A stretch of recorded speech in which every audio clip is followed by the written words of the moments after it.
Howdy y'all, it's Curious Raven. This is a Appalachian horror story. I am putting this on Curious Raven's Thoughts segment. It is number 7.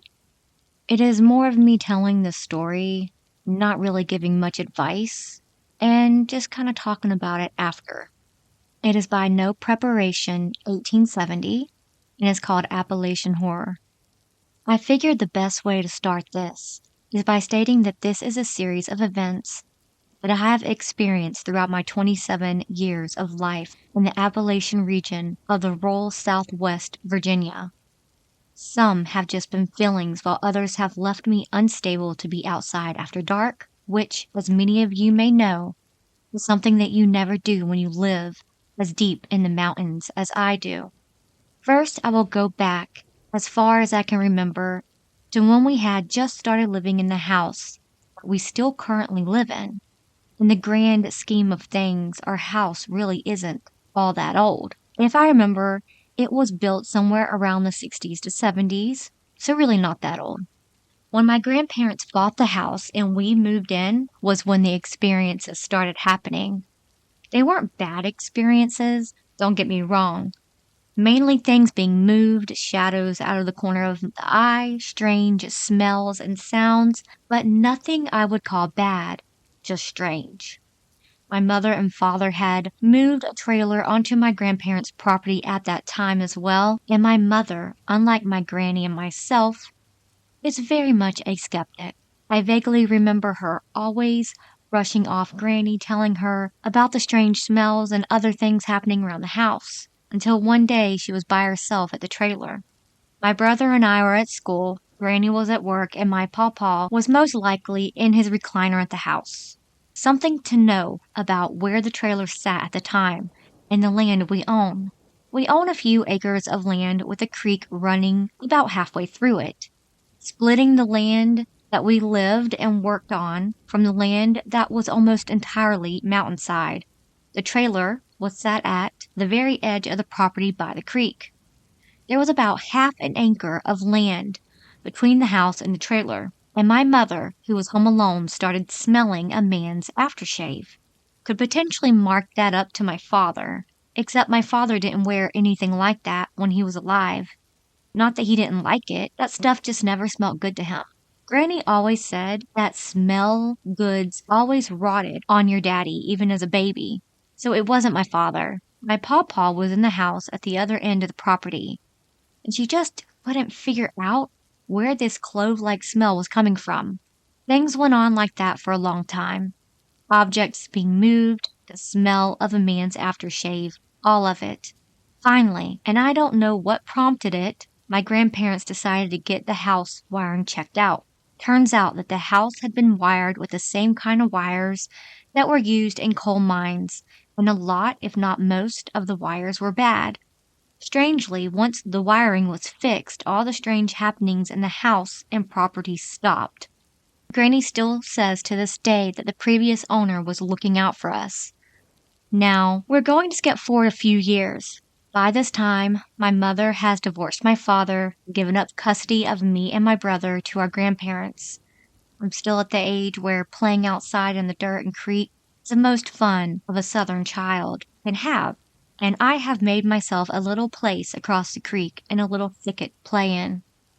It was a good quiet place for a child to play, and was good for a while.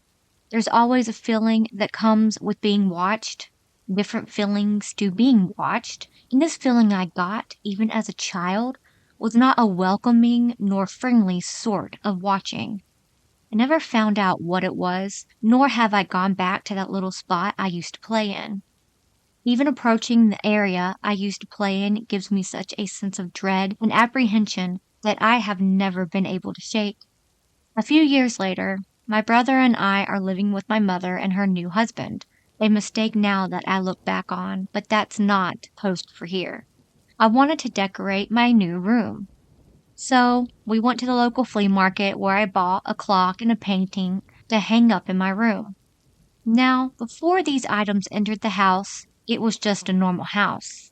Afterwards, doors opening on their own, items being moved, my cat refusing to leave my side, my things gone missing, only to show up in the other rooms, sleep paralysis, tall dark shadow moving in the corner of my eye, voices. It was awful, and a time in my life I never want to revisit. I distinctly remember laying in bed with the cat. My light was on. I had my CD player blaring music, the usual teen things, when out of nowhere, it felt like something kicked the edge of my bed. I'm not talking a light kick, like something trying to get my attention. I'm talking hard enough to scoot my bed several inches to the side. There were nights when I'd be laying in bed, my door cracked, 'cause of course I had the room with no windows, and I have always had a slight fear at pitch black. I'd be laying there on my side, so my face was facing the door. Now, something to know about me is that I have awful vision. Without my glasses, I can only see clearly a few inches in front of my face. This doesn't mean, however, that I can't see movement.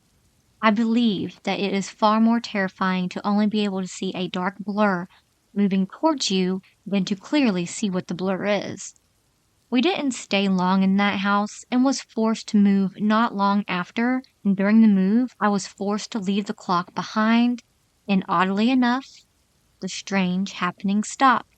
Now, we skip a bit more forward in time. I'm an adult now, and I've had more experiences now that I'm back in my hometown in the heart of the Appalachian Mountains. Everything from hearing a woman outside in the middle of the night in January calling, "Hello?" over and over, to being outside at night smoking and getting the overwhelming feeling that I didn't get inside immediately that something would attack me, to the crickets outside going quiet, and the fear of turning around to look out the window for fear of what may be looking in. But that's all from my experiences. Long-winded, I am sure, and there are some things I have left out. I am at work and don't have time to write more than I have, but I hope some of y'all have enjoyed my retelling of my life experiences. That is the end of the story. I do have some input to give or some thoughts. Yes, I do believe that the prior owners were trying to give your grandparents a heads up, because sometimes when we just randomly get a thought in our mind, it might not be ours. It might be our ancestors or a spirit trying to talk to us. And them just randomly checking the wire one day, and then they do, and then everything stops. That just means that they put that thought in their head because they knew that something bad was going to happen. It could have caused a fire or something in the house. And the spirits were trying to give you a warning. And they listened to it, and they replaced it, and then the spirits moved on. It's amazing. Bringing old things inside your house, everything has energy attached to it. So when you own something for a long time and you donate it, it will always have your energy left on it, or the previous person's energy on it. And if you lived in a house that was riddled with any type of negativity, you will have a negativity attached to that item. And also spirits. When they feel comfortable with something after they pass away, they will attach to certain items. And so you're bringing in a spirit into your home. That's why when I go to any type of secondhand shop, I'll always hold what I would like to buy in my hand for a little while and see if I get any weird vibes from it. And if I do, I'll put it back.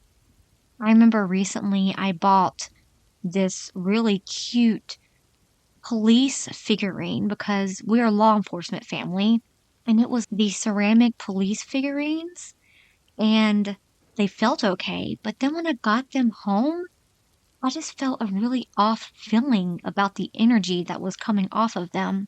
And I literally took them back and redonated them. I didn't want to give them away because they were like collectibles, but I just had a weird off vibe about them and got rid of them just in case. And now when I look over in the place that they were, I don't feel that bad feeling anymore.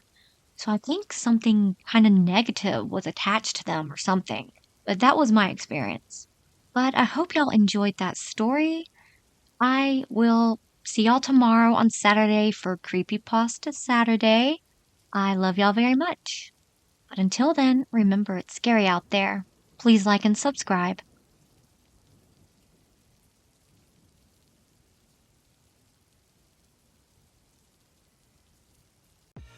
I live inside my own world of make-believe. Kids screaming in the cradles, profanities.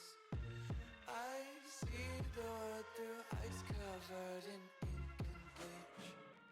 Cross